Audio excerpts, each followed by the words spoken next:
क्योंकि बिहारी छात्र मेहनती होते हैं और मेहनत से बिहारी छात्र भारत के हर कोने में रेलवे में जाते थे, क्योंकि सबसे ज़्यादा वैकेंसी रेलवे में ही आती थी। लेकिन अभी देखिए रेलवे में वैकेंसी आ नहीं रही है, और जो वैकेंसी मार्च 2019 में आई वो अभी तक पूरी नहीं हुई है। और अब तो सब चीज़ का रेलवे का निजीकरण हो रहा है, रेलवे को बेचा जा रहा है। तो पता नहीं ये बहाली भी पूरी होगी, क्या होगा नहीं होगा, ये भी अभी मतलब संदेहास्पद हो लगता है। सब कुछ को बेच ही दिया जाएगा तो फिर पता नहीं कैसे होगा। सरकारी संस्थाओं का निजीकरण कर देना कितना आसान है? उतना ही आसान है जितना लोगों को बेरोजगार कर देना। निजीकरण के मुद्दे पर हमारे साथ बात करने के लिए छात्र नेता दिलीप मौजूद हैं। दिलीप, एक छात्र नेता के तौर पर नहीं, हम एक अभ्यर्थी के तौर पर आपसे पूछना चाहते हैं कि अगर निजीकरण कर दिया जाता है तो फिर बेरोजगारी की समस्या को आप कैसे देखेंगे? देखिए, इस निजीकरण से बेरोजगारी तो चरम पे बढ़ते जा रही है, और निजीकरण अभी तुरंत नहीं हुआ है, पिछले कुछ सालों से क्रमबद्ध चला रहा है, और अभी है कि बहुत ज़्यादा हो रहा है। और ये निजीकरण नहीं बल्कि बिक्रीकरण है। निजीकरण के नाम पे सरकारी संपत्तियों को बेचा जा रहा है, जो कि बिल्कुल ही गलत है। आप सोचिए कि संपत्ति को बनाने में कितना योगदान रहा होगा, कितना समय लगा होगा, कितने का खून पसीना लगा होगा इसमें, और एक क्षण में उसको बेच दिया जा रहा है। तो ये कितना गलत है। आप उसको अगर कहीं गड़बड़ी है, कुछ उसमें लापरवाही है तो उसको सुधार कीजिए, उस व्यवस्था को सुधारिएगा ना, न कि उस व्यवस्था को ख़त्म कर दीजिएगा। व्यवस्था को ख़त्म नहीं कर सकते हैं ना आप। व्यवस्था, बीमारी का इलाज कीजिए। बीमारी अगर है तो बीमारी का इलाज कीजिएगा। ऐसा तो नहीं कि शरीर को ही ख़त्म कर दीजिएगा जहर देके। तो वही किया जा रहा है, बीमारी को नहीं ख़त्म करके शरीर को ही ख़त्म किया जा रहा है। तो और ऐसा भी नहीं है कि सभी जगह दोष ही हैं सरकारी संस्था में। ऐसा भी नहीं है कि दोष है इसलिए बेचा जा रहा है, ऐसा कुछ नहीं। अगर सरकारी जो संपत्ति अगर वो घाटे में होती तो ये प्राइवेट वाले उसको खरीदते ही नहीं, बिल्कुल एकदम नहीं खरीदते। क्योंकि प्राइवेट का मकसद क्या है? मुनाफा कमाना। उसको देश हित से कोई मतलब नहीं है, मुनाफा कमाना है। और जो सभी संपत्तियों का, चाहे वो रेलवे हो, एयरपोर्ट हो, उसके बाद आप देखिए सड़क है, खदान है, पेट्रोलियम है, सबका निजीकरण किया जा रहा है। तो इसका देखिए सबका, अगर सबको एक साथ कोरिलेट कीजिए तो सबका असर एक दूसरे से जुड़ता मिलेगा। आप बताइए कि पेट्रोलियम ये सब जो है सड़क का निजीकरण कर रहे हैं, एयरपोर्ट का कर रहे हैं, तो आखिर इससे क्या होगा? महंगाई तो किसी न किसी रूप में बढ़ेगा। आप सड़क का निजीकरण कर रहे हैं तो उसका टोल टैक्स बढ़ा दिया जाएगा, निजी वाले जो लोग आएंगे। उसी तरह आप पेट्रोल डीजल का तो देख रहे हैं दिनों दिन बढ़िए रहा है। तो क्या उससे और महंगाई बढ़ेगा? सब्जी का रेट देखिए कितना हो रहा है, आप तेल का देखिए, सरसों तेल का। तो क्या एक छात्र जो है, छात्राएं जो हैं, तो वो क्या सब्जी नहीं खाते हैं? वो क्या खाना नहीं बनाते हैं? या वो भी तो किसी परिवार से हैं, तो उनको भी, उनके परिवार को भी तो झेलना पड़ता है। और जो लोग बाहर रह के पढ़ाई कर रहे हैं, छात्र छात्राएं, उनको भी झेलना पड़ता है। उनके अभिभावक पैसा भेजते हैं, कैसे कैसे रह के खाना बनाते हैं, खाते हैं, वो हम लोग खुद देखते हैं, झेलते हैं। तो हर तरह से देखिए तो आप नुकसान ही है। और सबसे बड़ा नुकसान ये है कि सरकारी नौकरी ही समाप्त हो जाएगी, कम नहीं होगी। ऐसा नहीं है कि निजीकरण से सरकारी नौकरी कम हो जाएगी, नौकरी समाप्त हो जाएगी। आप देखिए तेजस ट्रेन आया, फिर नौकरी के लिए क्या प्रावधान होगा? हाँ, तेजस ट्रेन आया, उसमें बहाली आई, आपको पता चला? नहीं चला, किसी को पता नहीं चला कैसे वो लोग बहाल हो गए। जो उसमें कर्मी सब थे, कर्मचारी थे, जो भी स्टाफ थे, ड्राइवर थे, उनकी नियुक्ति कब हुई, कैसे हुई, किसी को पता नहीं चला। कहाँ उन्होंने ट्रेनिंग किया, कहाँ कुछ पता नहीं था, बताइए। तो उनका तो काम रहेगा कि कम पैसा दे के सस्ता में मने मजदूर को, चाहे जो कहिए स्टाफ को लगाना। स्टाफ क्या मजदूर बना देगा वो? आप ड्राइवर होइए चाहे कुछ होइए, सबको मजदूर की तरह बिहेव करेगा और चाहेगा सस्ता में आपको काम करे। जैसे ईस्ट इंडिया कंपनी में होता था कि ज़बरदस्ती काम कराना, कम पैसा देके ज़बरदस्ती भी या फ्री में भी काम कराना, उस तरह से कराया जाएगा। समझिए तो एक तरह से कंपनी शासन हो जाएगा स्थापित देश में। जब सब कुछ को आप बेच ही रहे हैं, निजी ही कर रहे हैं, तो फिर सरकार सरकारी कह रहेगा। सरकार का भी निजीकरण कर देना चाहिए। सभी कंपनियों का एक अपना नियम कानून कायदे होते हैं, उसी के दायरे में आपको काम करना होता है। अगर अलग अलग कंपनियों में आप जाएंगे तो अलग अलग तरीके के मिलेंगे। वो बात अलग है कि संविधान को उन लोग भी अभी भी समझते हैं और उसका पालन करते हैं। देखिए, निजीकरण का हवाला दिया जा रहा है कि निजीकरण होने से व्यवस्था में ज़्यादा सुधार होगा, त्वरित कार्रवाई होगी, तुरंत काम होगा। तो मैं बता दूं कि विधानसभा, लोकसभा, इस सब में भी तो काम होता है, माने त्वरित गति से होता है काम। जितना बजे सदन शुरू होना है एकदम उतना बजे शुरू हो जाता है, एक सेकंड भी लेट नहीं होता है। चाहे वो राज्यपाल का अभिभाषण हो या राष्ट्रपति शपथ ग्रहण करवाते हैं प्रधानमंत्री या अन्य मंत्रियों का, देखिए जितना बजे टाइम फिक्स रहता है शुरू हो जाता है, उसमें कहाँ लेट होता है। तो ये कह देना कि सरकारी व्यवस्था है तो उसमें मतलब खामी है या फिर लेट लतीफ़ी है, लेकिन काम हम सही ही से नहीं लोग करता है। हम ही आम जनता वो थे। अगर ट्रेनों की अगर हम बात कर लें तो खाने पीने से लेकर के सुचारू रूप से यात्रा करने तक पर हम पूर्ण विराम लगा देते थे कि प्रक्रियाएं ठीक नहीं है, सरकारी संस्था बेकार हो गई हैं, ट्रेनों में सुविधा नहीं मिल रहा है। और फिर अब निजीकरण से लोग कह रहे हैं कि उन्हीं चीज़ों को हम सुधार रहे हैं जो इसका निजीकरण कर रहे हैं। ये सब कहने की बात है। देखिए, दोष हर जगह होता है, उसको सुधारना सरकार का काम है। आखिर ट्रेन में या फिर रेलवे में या फिर कहीं भी अगर उसमें कुछ खामियां हैं तो उसको सुधारा भी तो जा सकता है ना। उसको आप सुधारिए, वो तो सरकार का काम है कि सुधार करना। अगर नहीं सुधार कर पा रही है सरकार तो ये सरकार की कमजोरी है कि उस चीज़ को सुधारने के बजाय बेच दे रहे हैं। ये बेचना समाधान नहीं ना है, उसको सुधारना समाधान है। और सुधारने में ही आपका बड़प्पन है, आपकी महानता है, उपलब्धि है। बेचने में कौन सी उपलब्धि है भाई? बेचने के लिए तो कोई बच्चा भी प्रधानमंत्री बन जाएगा तो वो भी बेच सकता है, तो उसमें कौन सी उपलब्धि हो गई, कौन सी महानता हो गई? और एम्स जो है दिल्ली का, वो आप देखिए, वो भी तो सरकारी है। वो कैसे काम कर रहा है? कहाँ कहाँ से लोग वहाँ इलाज कराने आते हैं। और सबसे अच्छा माना जाता है प्राइवेट बहुत सारा हॉस्पिटल, लेकिन उससे भी अच्छा एम्स को माना जाता है, तो वो भी तो सरकारी है। तो वहाँ कैसे चल रहा है व्यवस्था? उसके बाद आपको चुनाव आयोग का देखिए, चुनाव आयोग क्या है? सरकारी है ना। चुनाव आयोग तो प्राइवेट नहीं है ना। तो जो लोग निजीकरण का समर्थन कर रहे हैं उनको ये सोचना चाहिए कि चुनाव आयोग सरकारी है। और ये कोरोना काल में भी कितने राज्यों में कितने अच्छे से चुनाव संपन्न कराया है चुनाव आयोग ने, आप देख लीजिए। वो भी समय पे, एक दिन भी लेट नहीं होता है। तो वो कैसे संपन्न हो जाता है? तो बस इच्छा शक्ति होनी चाहिए, दृढ़ इच्छा शक्ति। आप सोचिए कि जब निजीकरण नहीं हुआ था सरकारी संपत्तियों का, सरकारी संपत्तियों को नहीं बेचा गया था, तब हमारे देश की अर्थव्यवस्था 5वें नंबर पे थी। और अभी जब निजीकरण कर दिया गया है बहुत सारे चीज़ों का, पिछले 3-4 साल से हो रहा है, ऐसा नहीं कि आज अचानक हुआ है। तो अभी जो निजीकरण कर दिया गया है 3-4 साल से, तब हमारे देश का अर्थव्यवस्था कितने नंबर पे है? अब बताइए, टॉप 10 में भी नहीं है। चलिए दिलीप जी, हम आते हैं फिर से अभ्यर्थियों के मुद्दे पर। विभागीय अगर हम लोग प्रतियोगी परीक्षाओं से शामिल होने वाले वैसे सरकारी संस्थाओं में जाने वाले अगर अभ्यर्थियों की बात करें, सबसे ज़्यादा रेलवे नौकरी देता है और सबसे ज़्यादा बिहार के बच्चे रेलवे में जाते भी हैं। आपको क्या लगता है, अगर रेलवे का निजीकरण पूर्ण तरीके से कर दिया जाता है या फिर जितना भी सरकार कह रही है अगर कर देती है, इससे बिहार के बच्चों का कितना नुकसान होने वाला है? बिहार के छात्र छात्राओं का ही सबसे ज़्यादा नुकसान हो रहा है। क्योंकि आप पिछला रिकॉर्ड देखिए, जब से रेलवे में वैकेंसी आ रही थी, बिहार से ही अधिकतर छात्र छात्राएं उसमें सफल हो रहे थे। चाहे वो पश्चिम बंगाल में जाके हो या बेंगलोर में जाके हो, कहीं भी हो, साउथ इंडिया में हो या नॉर्थ इंडिया में, हर जगह बिहारी छात्रों का एक तरह से कहिए तो कब्जा होता था रेलवे पे। और ऐसा नहीं कि वो धांधली करके, अपने मेरिट से, मेहनत से, क्योंकि बिहारी छात्र मेहनती होते हैं और मेहनत से बिहारी छात्र भारत के हर कोने में रेलवे में जाते थे, क्योंकि सबसे ज़्यादा वैकेंसी रेलवे में ही आती थी। लेकिन अभी देखिए, रेलवे में वैकेंसी आ नहीं रही है, और जो वैकेंसी मार्च 2019 में आई वो अभी तक पूरी नहीं हुई है। और अब तो सब चीज़ का रेलवे का निजीकरण हो रहा है, रेलवे को बेचा जा रहा है। तो पता नहीं ये बहाली भी पूरी होगी, क्या होगा नहीं होगा, ये भी अभी मतलब संदेहास्पद हो लगता है। जब सब कुछ को बेच ही दिया जाएगा तो फिर पता नहीं कैसे होगा। लेकिन ये जो निजीकरण किया जा रहा है, तो इससे सबसे ज़्यादा नुकसान बिहार के छात्र छात्राओं का है, क्योंकि एक बहुत बड़ा वर्ग है बिहार के छात्र छात्राओं का जो रेलवे की तैयारी करते हैं। और हर साल लाखों छात्र छात्राएं रेलवे में जॉब मिलता था छात्र छात्राओं को। लेकिन अब जब निजीकरण हो जाएगा तो बंद हो जाएगा, वैकेंसी नहीं आएगी। सरकारी वैकेंसी तो, सरकारी तो पद ही समाप्त हो जाएगा ना। तो अब प्राइवेट वाले क्या करेंगे? वो अपना तरह से बहाल करेंगे। कहाँ से बहाल करेंगे किसी को पता भी नहीं चलेगा। सस्ता में पता चलेगा, कहीं नेपाल से ले आए, बांग्लादेश से लोगों को ले आए, कुछ उनका मन है जहाँ से लाए वो। तो फिर तो बिहार के छात्रों उसका मालिक तो वही लोग हैं। हाँ, उसका तो मालिक वो है, वो जैसे करे। सरकार का तो कोई ये नहीं ना है कि जो बहाली होगी वो हम करेंगे, सरकार करेगी बहाली, ऐसा तो नहीं है। एक अहम सवाल, हमारे यहाँ हम लोग पटना राजधानी में बैठे हैं। पटना राजधानी खास तौर पर प्रतियोगी परीक्षाओं की तैयारी करने वाले अभ्यर्थियों से भी जाना जाता है। ऐसे में अभ्यर्थियों का ध्यान इस तरफ क्यों नहीं जाता है? अभ्यर्थी अगर जाता भी है तो क्यों कुछ नहीं करते हुए नजर आते हैं? देखिए, जब निजीकरण शुरू हुआ था रेलवे का खास के, तो उसी समय हम लोगों ने आंदोलन किया था 25 अक्टूबर 2019 को, और पूरे बिहार में वो आंदोलन ज़बरदस्त हुआ था। उसके लिए हम लोगों ने 15 दिन 20 दिन पहले से सोशल साइट पे माहौल बनाया था।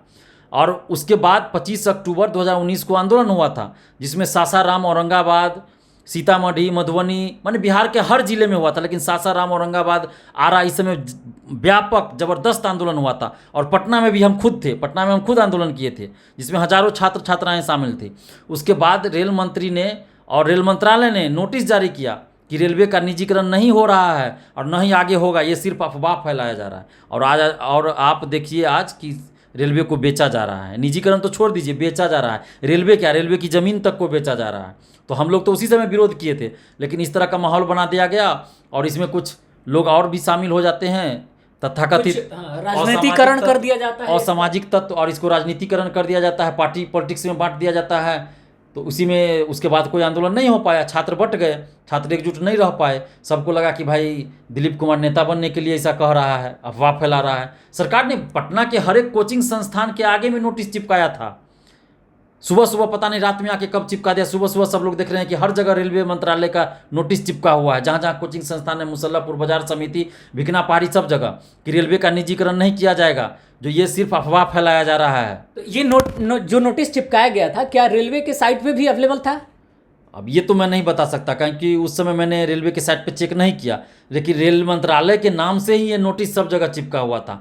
और निश्चित रूप से वेबसाइट पे ही होगा, क्योंकि हाजीपुर जो रेल मंडल है वहाँ उसके ऑफिस में चिपकाया गया था। अच्छा, ऑफिस में जब चिपकाया गया था तो निश्चित रूप से वो हो गया, ऑफिशियल हो गया। आप वेबसाइट पे नहीं भी देते हैं, अगर रेलवे के किसी भी ऑफिस में अगर चिपका हुआ है, वो भी रेलवे का जोन है एक हाजीपुर मंडल, तो वहाँ चिपका हुआ था ऑफिस में, तो इसका मतलब है कि वो ऑफिशियल ही माना जाएगा। और वही नोटिस पटना में हर जगह चिपका हुआ था। उसके बाद आपको सासाराम में भी चिपकाया गया था। मतलब क्या, जहाँ जहाँ कोचिंग है वहाँ चिपकाया गया था। आप सोचिए इसका क्या पर्पस था, कि छात्रों को एकजुट न होने दे, छात्रों के बीच ये मतलब अफवाह फैलाने का आरोप हम लोगों पे लगाया गया। लेकिन अफवाह तो ये लोग फैला रहे थे कि निजीकरण नहीं, और निजीकरण हो रहा था, और अफवाह भी देखिए अभी सबको बेच दिया जा रहा है। तो हम लोग तो उसी समय विरोध कर रहे थे। अभी भी वक्त है, अगर देश के युवा समझ जाए कि जाति धर्म से ऊपर उठ के और इस निजीकरण का विरोध करे तो ही कुछ हो सकता है, नहीं तो सरकारी नौकरी तो भूल ही जाइए, क्योंकि धीरे धीरे नौकरी तो वैसे भी कम होती जा रही थी। अगर निजीकरण पूरी तरह हो जाएगा तो नौकरी तो बचेगी ही नहीं।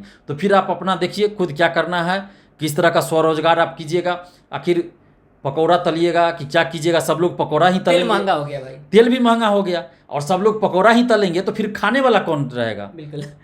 और लाखों छात्र हैं, लाखों छात्र हर साल ग्रेजुएट होते हैं, तो सभी लोग पकौड़ा ही तलेंगे, इससे कैसे हो सकता है? अब एक आखिरी सवाल आपसे, तमाम जितने भी राजनीतिक दल हैं, चाहे वो क्षेत्रीय राजनीतिक दल हो या फिर आपको नेशनल राजनीतिक दल हो, अगर सभी की हम बात करें तो इस निजीकरण के खिलाफ कोई बड़ा आंदोलन क्यों नहीं देखने को मिलता है? किसान आंदोलन देखने को मिल गया, तमाम तरीके का जातिगत जनगणना करवाने के लिए नीतीश कुमार खुद मुलाकात कर लेते हैं। अभ्यर्थियों की बातों को लेकर कहाँ जाएंगे, जबकि यहाँ पर ना कोई उद्योग धंधा है और ना ही कुछ एक सरकारी नौकरी है महज युवाओं के भविष्य को संवारती है। फिलहाल कोई राजनीतिक दल सामने नहीं आ रहा है। देखिए, ये तो बड़े ही दुर्भाग्य और बेशर्मी की बात है कि जो मुद्दा देश हित से जुड़ा है उस मुद्दे पे कोई भी आगे नहीं आ रहा है। कोई नेता नहीं बोल रहा है, कुछ नहीं, कहीं का भी कोई नेता निजीकरण के खिलाफ नहीं बोल रहा है, ना आंदोलन कर रहा है। हो सकता है कभी कभार ट्विटर फेसबुक पे उन लोगों ने ट्वीट कर दिया हो, फेसबुक पे पोस्ट कर दिया हो निजीकरण के खिलाफ, बस इतना ही किया है, लेकिन सड़क पे उतर के कोई आंदोलन नहीं कर रहा है। और ये बड़े ही दुर्भाग्य की बात है कि देश की सरकारी संपत्ति बिक रही है और देश के नेता एसी में बैठ के आराम फरमा रहे हैं। तो ऐसे हमारे देश के नेता है। और विपक्षी दल को तो ये बहुत बड़ा मुद्दा था, इस मुद्दे को लेकर जनता के बीच जाना चाहिए था, सड़क पे उतरना चाहिए था। इन लोगों को आखिर राजनीति करते हैं तो मुद्दा चाहिए ना, तो सही मुद्दा था। इस मुद्दे पे उन लोगों को आंदोलन करना चाहिए, सड़क पे उतरना चाहिए, लेकिन इस मुद्दे पे वो लोग नहीं आएंगे। ये सवाल मेरा इसलिए भी था कि उन नेताओं को आप ही लोगों ने बनाया है। एक तो गलती आपने बना के कर लिया, दूसरा वो आपके हक के लिए नहीं अगर आवाज उठाते हैं, तो फिर अब अभ्यर्थियों को क्या करना चाहिए? देखिए, यही तो हम या उनके गार्जियन को क्या करना चाहिए? यही हम बार बार छात्र छात्राओं को समझाते हैं कि आप जाति धर्म के आधार पे किसी भी नेता का समर्थन या विरोध करना छोड़ दीजिए। जब तक ये आप नहीं छोड़िएगा, ये नेता आप भले आपके जाति के या धर्म के हो, आपके लिए कभी नहीं लड़ने आएंगे। आप देखिए ना, इतना प्रतियोगी परीक्षा में धांधली होता है, कौन नेता है जो आपके लिए लड़ने आ रहा है? कोई नेता नहीं आपको मिलेगा कि लड़ने के लिए आएगा, आवाज़ उठाएगा। अभी निजीकरण हो रहा है, रेलवे का निजीकरण हो रहा है, जिससे बिहार और यूपी के छात्रों को सबसे ज़्यादा नुकसान हो रहा है। और सबसे ज़्यादा नुकसान तो बिहार के छात्रों को हो रहा है, क्योंकि रेलवे में लाखों छात्र हर साल जॉब लेते थे। फिर भी कोई नेता इसके खिलाफ नहीं बोल रहा है, कोई नेता नहीं बोल रहा है कि निजीकरण नहीं होना चाहिए। बाकी मुद्दों पे आप सदन को ठप कर देते हैं, सदन नहीं चलने देते हैं, चाहे वो विधानसभा हो या लोकसभा हो या राज्यसभा हो। लेकिन निजीकरण के खिलाफ आप बताइए कि सदन में कितना दिन चर्चा हुआ हो, चाहे वो लोकसभा हो या विधानसभा हो, कोई नेता इसके खिलाफ नहीं बोल रहा है। जातिगत जनगणना पर बोलेंगे, जातिगत जनगणना पे बोल रहे हैं। मैं ये नहीं कर रहा हूँ कि जातिगत जनगणना सही है या गलत है, होनी चाहिए या नहीं होनी चाहिए, मैं इस मुद्दे पे कुछ नहीं बोल रहा हूँ। लेकिन अगर जिन मुद्दों से ये मैंने बातें इसलिए डाला, मैं जिन वही बता रहा मुद्दे हूं। से राजनीतिक फायदा होने वाला है, सिर्फ और सिर्फ वोट बैंक की राजनीति, तो ये क्यों हो रहा है? ये हो क्यों रहा है? क्योंकि हम ही छात्र लोग, हम ही युवा ऐसे नेताओं का सपोर्ट करते हैं और जाति धर्म में बट जाते हैं। इसीलिए ऐसा हो रहा है कि नेता लोग भी हमारा जो भविष्य से जुड़ा मुद्दा है वो ऐसे मुद्दे को नहीं उठाते हैं। इसके लिए सबसे बड़ा दोषी हम लोग खुद हैं, छात्र छात्राएं खुद हैं, युवा खुद हैं। और जब छात्र छात्राएं युवा नहीं समझेंगे, जब तक एकजुट नहीं होंगे, तब तक ये नेता लोग हम लोग का दुरुपयोग करेंगे, हम लोग का वोट भी लेंगे और हम लोगों पे शासन भी करेंगे और हम लोग पे अत्याचार भी करेंगे। और जब अत्याचार भी होगा तो जो विपक्ष में रहेंगे वो लोग हम लोग के लिए आवाज़ भी नहीं उठाएंगे। अभी आप देखिए ना, चाहे दरोगा बहाली हो, सिपाही भर्ती हो, बीएसएससी हो, बीपीएससी हो, सब में धांधली होती है। लेकिन कितना नेता है जो सड़क पे उतर के आंदोलन करता है या इस मामले को लेके जेल गया हो? कोई नेता नहीं आपको मिलेगा।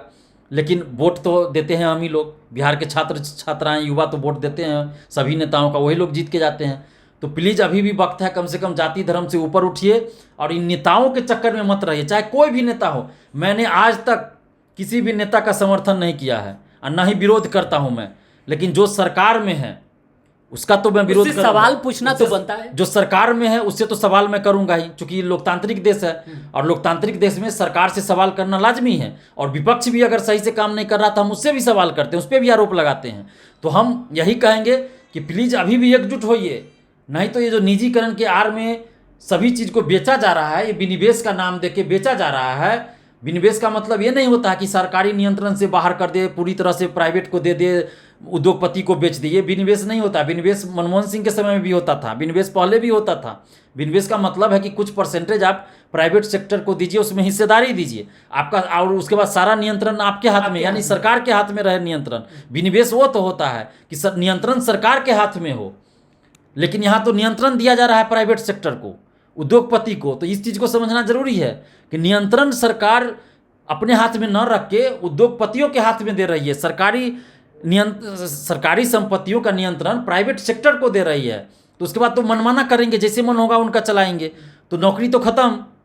उसके बाद आप सोचना पड़ेगा कि ये देश का कहाँ जाएगा, देश क्या होगा, देश का युवा कहाँ जाएगा। फूफा का लड़का, मौसी का लड़का ड्राइवर बनेगा, बस वही होगा, वही लोग टीटी बनेगा, वही होगा।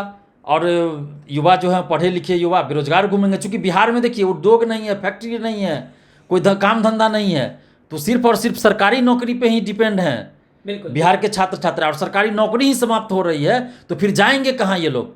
करेंगे क्या? बिहार में दूसरा उपाय भी नहीं, करेंगे क्या?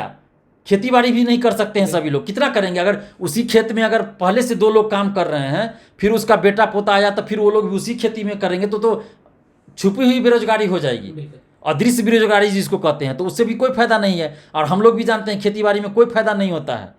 बस जितना आप लगाइए उतना भी, जितना पूंजी आप लगाते हैं खेती में उतना भी आ जाए तो वो भी बहुत बड़ी बात है। और वो भी सबके पास खेत भी नहीं होता है, सबके पास खेत भी नहीं होता और फैक्ट्री है नहीं। इसका भी ठीक नहीं है कि हर साल फसल हो ही जाएगी। वही मैंने कहा ना, जितना आप पूंजी लगा रहे हैं उतना आ जाए, वही बहुत बड़ी बात है। हम लोग भी खेती करते हैं, देखते हैं कि पिछले साल क्या हुआ, 2 बार धान रोपे, दोनों बार बाढ़ आया, खत्म हो गया। इस बार भी धान एक बार रोपाया, बाढ़ आया, खत्म हो गया। दोबारा रोपाया, क्या होगा कोई नहीं जानता है।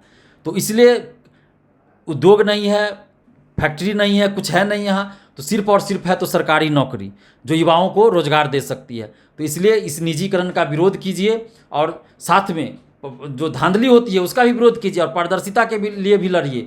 नहीं तो फिर आप तैयारी करते रह जाइएगा। और बिहार में भी अब जो वैकेंसी पहले आ रही थी उतना वैकेंसी नहीं आएगी, क्योंकि बिहार में भी नीतीश सरकार आप देखिए किस तरह से तानाशाही रवैया अपना रही है। और ये जो सिपाही और दरोगा की बहाली आप देख रहे हैं जो पिछले 5 सालों से आ रही है, वो सुप्रीम कोर्ट और पटना हाई कोर्ट के आदेश पे आ रही है। और इसके बाद अब पटना हाई कोर्ट का कोई आदेश नहीं है, नहीं आने तो इसके बाद अब दरोगा और सिपाही की बहाली भी आप भूल जाइए, आएगा अभी तो 200 400 500 बहुत हुआ, इससे ज़्यादा वैकेंसी नहीं आने वाली है। तो इसीलिए आप इस निजीकरण का विरोध कीजिए, ताकि रेलवे में जो लाखों छात्र हर साल बिहार से जाते थे जॉब में, वो फिर से जाने लगे। ये जरूरी है कि रेलवे का निजीकरण बंद हो, नहीं तो एक भी रेल नहीं बचेगा। जो सरकार की पॉलिसी है ना, धीरे धीरे एक भी रेल नहीं बचेगा और सारा रेल बिक जाएगा, रेलवे स्टेशन बिक जाएगा, रेलवे की ज़मीन बिक जाएगी, तो कुछ नहीं बचेगा। युवा बेरोजगार घूमेंगे देश में, बेरोजगार की मार झेलेंगे, बेरोजगारी की मार झेलेंगे और कुछ नहीं होगा। उसके बाद क्या होगा कि क्राइम बढ़ेगा, क्राइम बढ़ेगा। अगर युवा करेंगे क्या, जब उसको काम नहीं मिलेगा तो करेगा, क्राइम बढ़ेगा, लूटपाट करेगा, यही होगा। अभी भी हो रहा है, लेकिन भविष्य बर्बाद होगा, भविष्य पूरी तरह चौपट हो जाएगा। मतलब समझिए कि जो भारत देश इतना आगे बढ़ा है वो पीछे चला जाएगा, पीछे उल्टा अब शुरू हो जाएगा। बिल्कुल। जब तक आप युवा को रोजगार नहीं देते हैं, काम नहीं देते हैं, तो युवा खाली मन शैतान का घर होता है। तो युवा खाली मन बिना काम का वो करेंगे क्या? तो कुछ ना कुछ गलत काम की तरफ जाएंगे ही। हमारी भी अब सरकार से एक मांग है, अब जितना भी निजीकरण कर रहे हैं, या तो आप यह स्पष्ट कर दीजिए कि जितनी बहाली की प्रक्रियाएं प्रतियोगी परीक्षाओं के द्वारा या किसी भी अंतर्गत ली जाती थी, क्या उतने सुचारू रूप से अब भी आगे भी प्रक्रियाएं जारी रहेंगी? क्या युवाओं को अब भी आगे रोजगार मिलता रहेगा?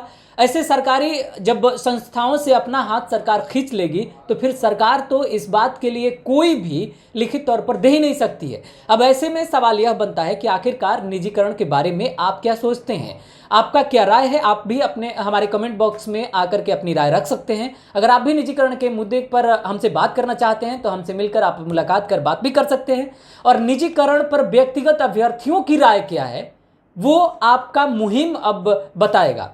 अगर आप भी हमारे मुहिम के साथ जुड़ना चाहते हैं तो हमारे कमेंट बॉक्स में कमेंट करिए और हो रहे निजीकरण पर सरकार से स्पष्टीकरण मांगिए कि आखिरकार आपके भविष्यों के साथ सरकार ने क्या प्री प्लान किया है और क्यों ऐसा कर रही है। फिलहाल इस खबर में इतना ही। आगे की खबरों के लिए आप हमारे साथ बने रहें। धन्यवाद। लाइव बिहार YouTube पर सब्सक्राइब और Facebook पर लाइक जरूर करें।